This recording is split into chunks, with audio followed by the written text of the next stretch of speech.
Biz Malatya'da geliyoruz. Fidan getiriyoruz abi.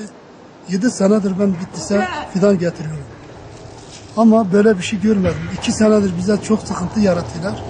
Malatya'da aldığımız belgeleri, şimdi o izin belgeleri hepsini almışız. Bak, bu sertifikamız, üretici belgemiz. Bu bitki pasaportu. Şunlar etiketlerimiz. Bakın, şunlar etiketlerimiz.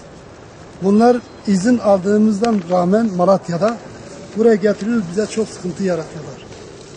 Bunlar bırakmıyorlar, biz ağaç satarız. Bunların amacı nedir bilmiyorum. Bunu öğrenmek istiyorum.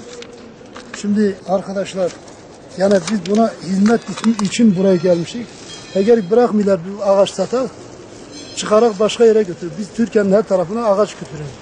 Ağaç gönderiyorlar. Belgemiz var, her şeyimiz var.